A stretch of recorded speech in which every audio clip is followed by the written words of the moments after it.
이제 첫째 시간에 말씀드린 것처럼 이 전도서의 핵심은 12장 전체에서 말씀하는 것은 인생의 주인이 하나님이시다. 인생의 주인이신 하나님에 대해서 말씀하는 것이고요. 그러니까 1장, 2장, 3장에서는 계속 헛되다는 말씀을 해요. 그리고 4장 이후에는 그 말씀이 별로 나오지를 않아요. 그러니까 1장, 2장, 3장을 뭐라 그러냐? 이 총론 그럽니다. 총론. 하나님이 없는 인생은 헛되다. 바람을 잡는 것이다. 이 말씀을 하려고 1장, 2장, 3장에서 총론 개괄적으로 하나님 없는 인생은 헛된 것이다. 어떤 것으로도 하나님 없이는 만족도 없고 기쁨도 없고 행복도 없고 의미도 없고 보람도 없다. 이 말씀을 1장, 2장, 3장에서 다 요약해서 총론적으로 말씀하고 4장부터 12장까지는 강론이라 그래요. 강론. 우리가 책을 보면 총론이 있고 강론이 있잖아요. 하나님 없는 인생을 어떻게 살 것이냐. 근데 거기에는 위로 하나님과의 관계에서 어떻게 할 것이냐. 아래로 인간과의 관계에서 어떻게 할 것이냐. 또 더 구체적으로는 자기와의 관계에서 어떻게 할 것이냐. 지혜의 효용성이라 그러고 써놓으세요. 지혜의 효용성. 그러니까 그 지혜가 어떻게 발휘될 것이냐 하는 거죠. 그러니까 이 지혜라고 하는 것은 하나님을 전제로 한 지혜예요. 하나님을 아는 지혜가 위로 하나님과 어떻게 효용성 있게 열매를 맺고 아래로 인간과의 관계, 대인과의 관계, 대인관계에서 어떻게 열매가 맺어지고 또 자신과의 관계에서는 어떻게 해야 되느냐. 그래서 4장부터 12장까지는 하나님을 경외하는 지혜, 하나님을 경외하는 사람들은 그 지혜가 어떻게 효용성 있게 열매를 맺느냐. 그런 말씀이에요. 그러니까 여기에 우리가 초점을 맞추고 4장부터 쭉 나가면 대신관계, 대인관계, 대자관계가 원만하게 잘 이루어질 수 있다 하는 거죠. 그러니까 지혜라고 하는 것은, 믿음이라고 하는 것은 그냥 우리의 머릿속에 있는 것은 지혜가 아니에요. 효용성 있게 어떻게 열매를 맺느냐, 이게 중요하죠. 그러니까 나는 믿음이 좋아. 그러면서 대인관계가 원만하지 못해요. 그럼 그것은 효용성 있는 믿음이 아니죠. 그냥 이론적인 거죠. 그러니까 믿음이라고 하는 것은 이 세 가지 관계, 하나님과의 관계, 사람과의 관계, 자기와의 관계에서 균형을 이루는 거예요. 균형. 그러니까 신앙은 어떻게 균형을 이루는 것이냐. 4장부터 말씀하는데요. 오늘 본문에서는 1절부터 6절까지 특별히 뭘 말씀하냐면, 그러면 인생이 이 세상을 살아가면서 항상 권력자가 있거든요. 그러니까 윗사람, 권력자. 그러니까 항상 사람이 다 똑같은 관계에 사는 거 아니란 말이에요. 하나님은 질서의 하나님이시기 때문에 항상 이게 계급은 아니지만 질서가 있어요. 가정에서도 남편이 머리잖아요. 그러나 동등한 관계예요. 동등한 인격적 관계지만 하나님이 질서를 세우시기 위해서 가정에 남편을 머리로 두셨어요. 근데 만일 우리가 믿음이 좋다 그러면서 남편을 무시하면 그 믿음은 깨어진 믿음이에요. 교회도 목사나 장로님이나 권사님이나 집사님 계급이 아닙니다. 이게 질서예요. 질서. 그런데 예를 들어서 목사를 무시하고 장로님들을 무시하고 권사님들을 무시하고 나는 기도만 한다. 나는 하나님만 본다. 그러면서 질서를 무시해요. 그것도 깨어진 믿음입니다. 이 사회에서 여러분 대통령이 있고 이게 질서입니다. 이게 계급이 아니에요. 사람들이 이 권력을 오용해서 그렇지, 이게 사람들이 권력을 갖다가 오용하고 남용해서 그렇지, 한 나라의 질서를 세우기 위해서 하나님이 세우신 권위예요. 오늘 8장에서는 그 권위에 대한 말씀이에요. 나라의 권위, 가정의 권위, 또 교회의 권위, 사회의 권위, 그 권위 앞에서 우리가 어떻게 해줄 것이냐 하는 문제입니다. 1절 첫 번째 이런 말씀을 해요. 지혜자와 같은 자 누구며 사리의 해석을 아는 자 누구냐. 사람의 지혜는 거기다 줄거세요. 이것이 주어입니다. 주절이야, 주절. 사람의 지혜는 그러면서 이제 나가잖아요. 주절 그럽니다. 사람의 지혜는 그 사람의 얼굴에 광채가 나게 하나니 그 얼굴에 사나운 것이 변한다. 지혜의 능력, 지혜가 한 개인에게 어떤 효용성을 가지느냐, 지혜가 사람을 어떻게 변화시키느냐, 굉장히 중요한 얘기예요. 자, 우리 잠언 2장으로 한번 가봅니다. 그 지혜에 대해서 쭉 말씀을 해요. 잠언 2장. 그러면서 910면입니다. 구약성경 910면, 지혜의 능력, 지혜의 효용성, 이런 거에 대해서 말씀하는데요. 1절 시작. 내 아들아, 내가 만일 나의 말을 받으며 나의 계명을 내게 간직하여 내 귀를 지혜에 기울이며 내 마음을 명철에 두며 지식을 불러 구하며 명철을 얻으려고 소리를 높이며 은을 구하는 것 같이 그것을 구하면 감추인 보배를 찾는 것 같이 그것을 찾으면 뭘 한대요? 여호와 경외하기를 한다. 그러니까 하나님의 말씀, 지혜의 말씀이 가장 먼저 오는 것이 뭐냐면 하나님을 발견하게 돼요. 그리고 쭉 내려가다가 10절 시작. 곧 지혜가 내 어디로 들어간대요? 마음에. 이 마음이란 말은 속사람을 의미해, 영혼을 의미하는 거예요. 하나님의 말씀이 내 마음에 들어가며 지식이 내 어디에 들어간대요? 영혼을 즐겁게 한다. 그래서 그것이 너를 지키고 너를 보호한다. 그럽니다. 그래서 다시 이제 8장으로 갑니다.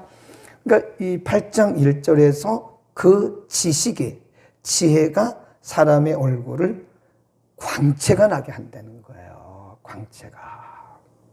그러니까 이 지혜의 효용성을 가르치는 거예요. 하나님의 말씀.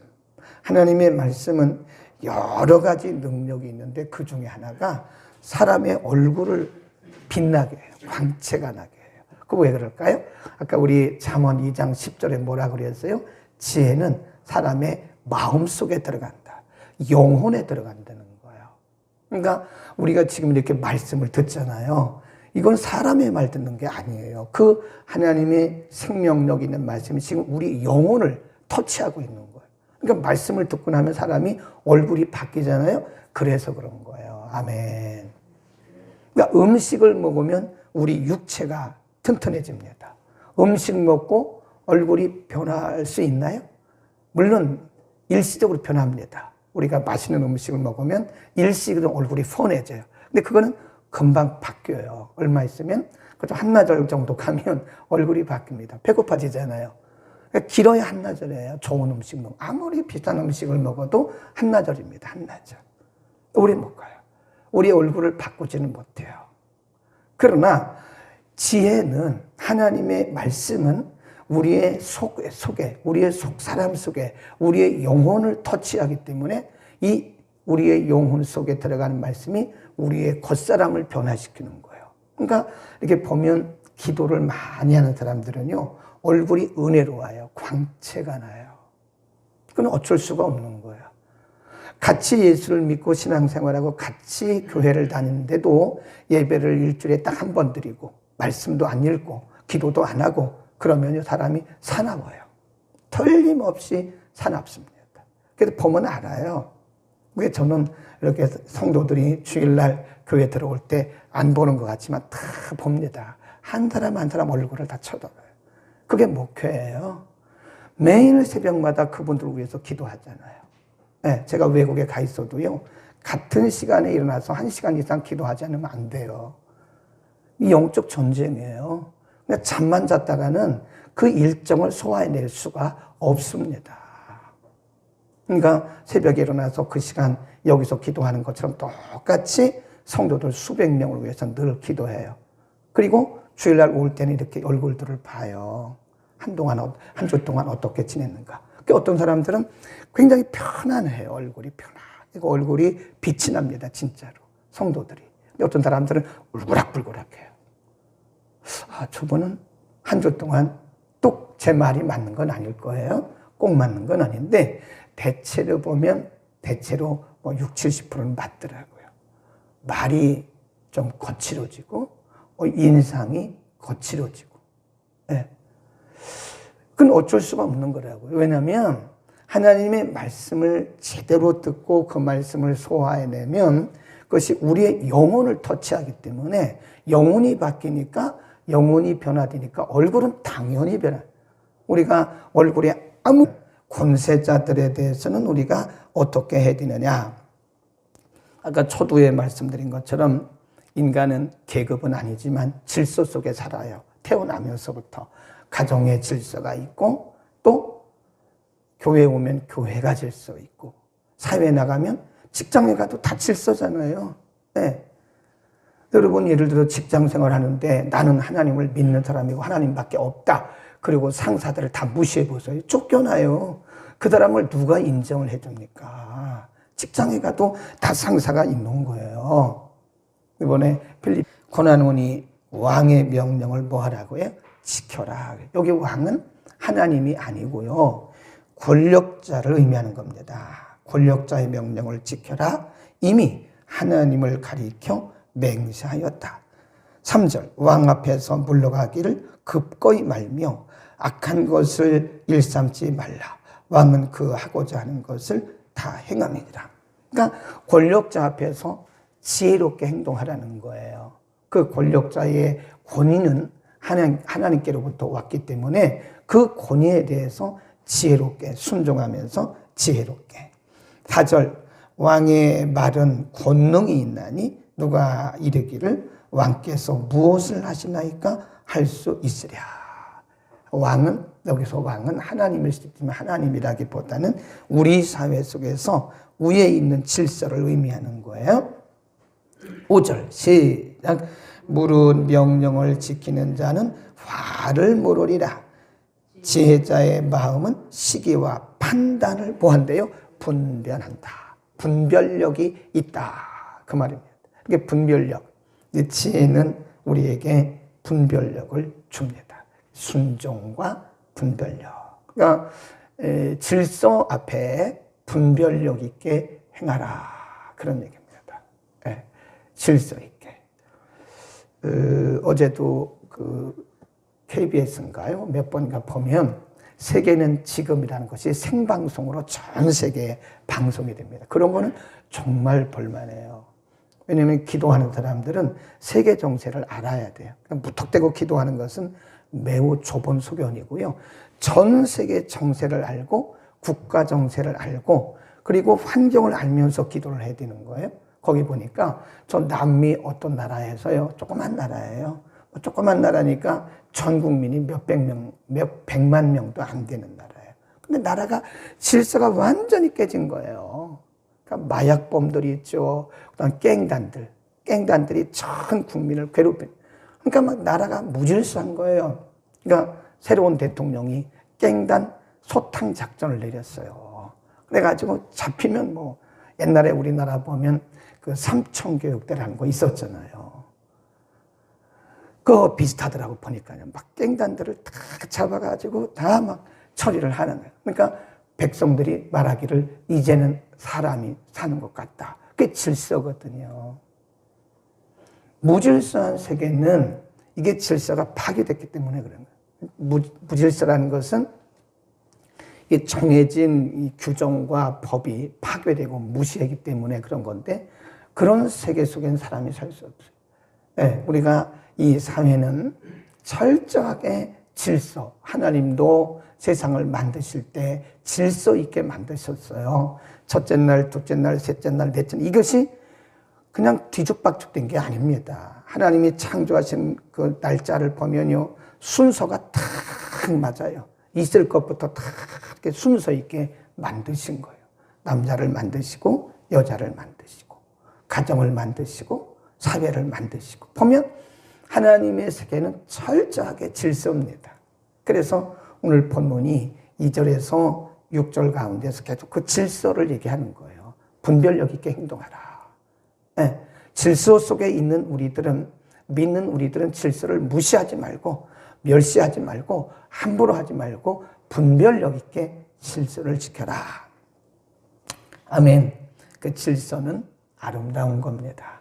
질서 있게 살아야 하나님의 명령을 따르는 것이다. 하나님도 질서의 하나님입니다. 우리가 고린도전서에 보면요, 은사도 질서가 있어요. 질서가. 은사.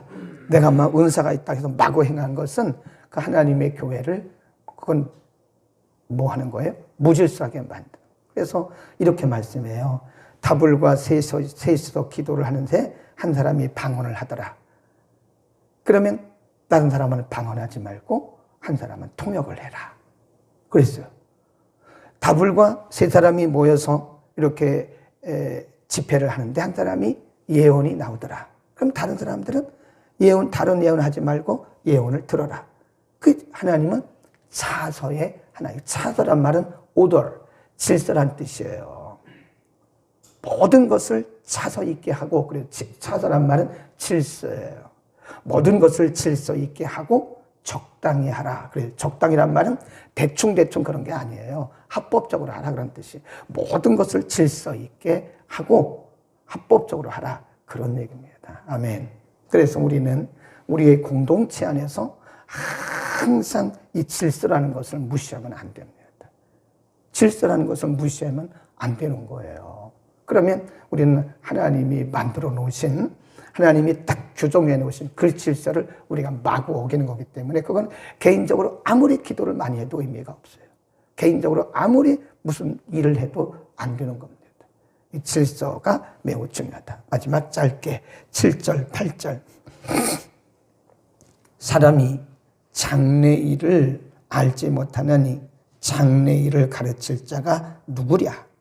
8절. 생기를 주장하여 생기로 머무르게 할 사람도 없고 죽는 날을 주장할 자도 없다. 그런 말씀. 7절에서는 인간의 미래를 하나님이 제한해 놓으셨다. 인간의 미래를 아는 것은 제한해 놓으셨다. 그러니까 누가 뭐 예언을 한다고 말하면 그건 믿지도 마세요. 인간의 미래를 아는 것은 하나님께서 제한해 놓으셨습니다. 그리고 8절에 보면 생명도 제한해 놓으셨어요. 사람이 자기의 생명을 함부로 할 수도 없고 다른 사람의 생명을 어떻게 할 수도 없어요. 그건 하나님의 소관이에요. 인간의 미래, 7절은 뭐예요? 인간의 미래는 하나님께 속했다. 인간에게는 제한시켜 놨어요. 그래서 어떤 사람도 어떤 사람의 미래를 말할 수가 없어요. 나도 내 미래를 알 수가 없어요. 알 수 없습니다. 그러니까 가끔 보면 뭐 예언하듯이 말하는 사람들이 있는데 그거 믿을 것도 없고 믿을 필요도 없는 거예요. 몰라요. 하나님이 제안해 놓으셨는데 어떻게 우리가 다른 사람의 미래를 어떻게 알아요? 모르죠. 모릅니다. 생명도 마찬가지예요. 8절은 인간의 생명도 하나님이 딱 제한해 놓으셨다. 인간의 생명을 사람이 어떻게 할 수가 없어요. 그 주인이 하나님이시죠. 그 얘기입니다. 7절과 8절은 인간의 유한성, 인간의 미래와 인간의 생명은 오직 하나님 갖고 계시다. 그래서 오늘 주제가 뭐예요? 절대 주권자 하나님. 기도하겠습니다. 거룩하신 우리 아버지 감사합니다. 오늘 전도서 8장을 통해서 하나님이 우리에게 주신 지혜와 지식과 명철이 어떻게 효용성 있게 우리의 삶을 통해서 열매를 맺을 수 있는지 가르쳐 주셨습니다. 하나님의 살았고 운동력 있는 말씀은 심지어는 우리의 얼굴까지도 사나운 것이 겸손하고 순한 것으로 변할 수 있다고 말씀했습니다. 잠언 2장을 통해서는 하나님의 말씀이 우리의 심령 속에, 우리의 영혼 속에 들어간다고 말씀했습니다. 하나님의 말씀을 소중히 여기는 사람들에게 하나님께서 이와 같은 하나님의 말씀의 능력을 경험하게 하여 주옵소서. 하나님의 말씀은 인간의 질서 속에서 질서를 지키며 질서를 따르며 질서를 통해서 열매를 맺게 하신다고 말씀했습니다. 위로는 하나님과의 관계, 아래로는 사람들과의 관계, 더 가까이는 자신과의 관계 속에서 우리가 듣고 그리고 배우는 말씀들이 날마다 우리 인생을 아름답게 윤택하게 변화시켜 풍성한 열매를 맺게 하여 주옵소서. 오늘도 지구촌 곳곳에서 주의 이름으로 모여 예배하는 곳곳마다 하늘의 풍성한 은혜를 내려주시고, 오늘도 우리 교회 유년부, 중고등부, 청년대학부, 또 오전 예배, 밤 예배, 영어 예배 이르기까지 모든 예배 가운데 주의 영을 부으소서. 풍성한 하나님의 나라가 우리를 통해서 이 땅에 이루어지게 하옵소서. 예수 그리스도의 이름으로 기도드립니다. 아멘.